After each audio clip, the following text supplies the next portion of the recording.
सनातनी परिवार पर आपका स्वागत है। आइए सुनते हैं। श्री शिव पुराण रुद्र संहिता तृतीय खंड अध्याय 5 मेना को प्रत्यक्ष दर्शन देकर शिवा देवी का उन्हें अभीष्ट वरदान से संतुष्ट करना तथा मेना से मैनाक का जन्म। नारद जी ने पूछा, पिताजी, जब देवी दुर्गा अंतर्धान हो गईं और देवगण अपने अपने धाम को चले गए, उसके बाद क्या हुआ? ब्रह्मा जी ने कहा, मेरे पुत्रों में श्रेष्ठ विप्रवर नारद, जब विष्णु आदि देव समुदाय हिमालय और मेना को देवी की आराधना का उपदेश दे चले गए, तब गिरिराज हिमाचल और मेना दोनों दंपति ने बड़ी भारी तपस्या आरंभ की। वे दिन रात शंभु और शिवा का चिंतन करते हुए भक्तियुक्त चित्त से नित्य उनकी सम्यक रीति से आराधना करने लगे। हिमवान की पत्नी मेना बड़ी प्रसन्नता से शिव सहित शिवा देवी की पूजा करने लगीं। वे उन्हीं संतोष के लिए सदा ब्राह्मणों को दान देती रहती थीं। मन में संतान की कामना ले मेना चैत्र मास के आरंभ से लेकर 27 वर्षात तक प्रतिदिन तत्परता पूर्वक शिवा देवी की पूजा और आराधना में लगी रहीं।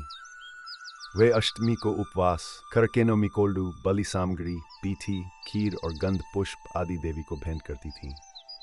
गंगा के किनारे औषधप्रस्थ में उमा की मिट्टी की मूर्ति बनाकर नाना प्रकार की वस्तुएं समर्पित करके उसकी पूजा करती थीं। मेना देवी कभी निराहार रहतीं, कभी व्रत के नियमों का पालन करतीं, कभी जल पीकर रहतीं और कभी हवा पीकर ही रह जाती थीं। विशुद्धते जसेदम कती हुई दीप्तिमती मेना ने पूर्वक शिवा में चित्त लगाए 27 वर्ष व्यतीत कर दिए। 27 वर्ष पूरे होने पर जगन्मी शंकर कामिनी जगदम्बा उमा अत्यंत प्रसन्न हुई।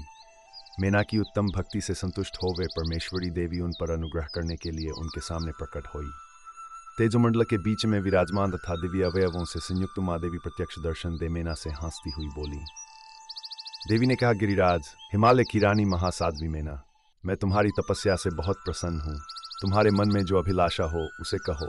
मेना, तुमने तपस्या, व्रत और समाधि के द्वारा जिस जिस वस्तु के लिए प्रार्थना की है वह सब मैं तुम्हें दूंगी। तब मेना ने प्रत्यक्ष प्रकट हुई कालिका देवी को देखकर प्रणाम किया और इस प्रकार कहा।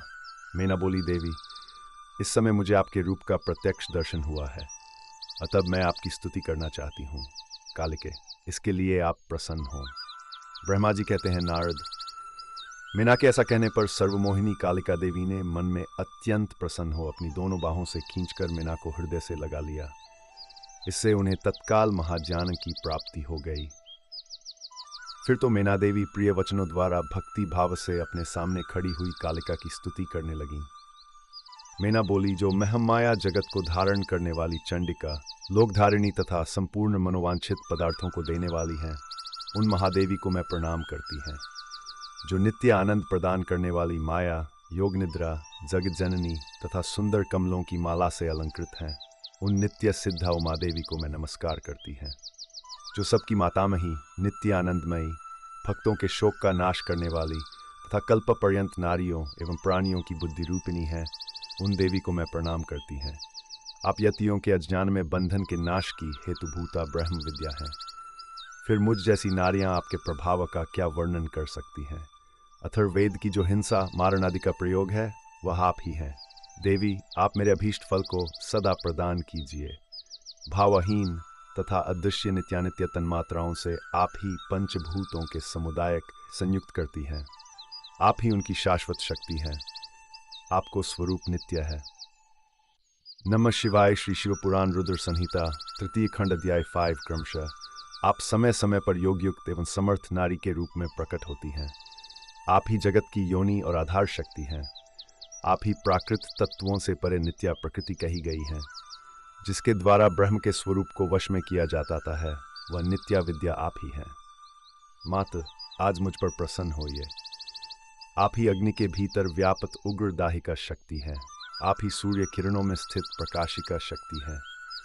चंद्रमा में जो आह्लादिका शक्ति है वह भी आप ही है। ऐसी आप चंडी देवी का मैं स्तवन और वंदन करती हैं। आप स्त्रियों को बहुत प्रिय हैं। ऊर्ध्वरेता ब्रह्मचारियों की ध्येयभूता नित्या ब्रह्म शक्ति भी आप ही हैं। संपूर्ण जगत की वांछा तथा श्रीहरि की माया भी आप ही हैं। जो देवी इच्छानुसार रूप धारण करके सृष्टि, पालन और संहारमी हो उन कार्यों का संपादन करती हैं तथा ब्रह्मा, विष्णु एवं रुद्र के शरीर की भी हेतुभूता है, वे आप ही हैं। देवी, आज आप मुझ पर प्रसन्न हो। आपको पुनः मेरा नमस्कार है। ब्रह्मा जी कहते हैं, नारद, मेना के इस प्रकार स्तुति करने पर दुर्गा कालिका ने पुनः उन मेना देवी से कहा, तुम अपना मनोवांछित वर मांग लो। हिमाचल प्रिय, तुम मुझे प्राणों के समान प्यारी हो। तुम्हारी जो इच्छा हो वह मांगो, उसे मैं निश्चय ही दे दूंगी। तुम्हारे लिए मुझे कुछ भी अदेय नहीं है। महेश्वरी उमा का यह अमृत के समान मधुर वचन सुनकर हिमगिरी कामिनी मेना बहुत संतुष्ट हुई और इस प्रकार बोली, शिवे, आपकी जय है, जय हो। उत्कृष्ट ज्ञान वाली महेश्वरी, जगदम्बिके, यदि मैं वर पाने के योग्य हैं तो फिर आपसे श्रेष्ठ वर मांगती हूँ।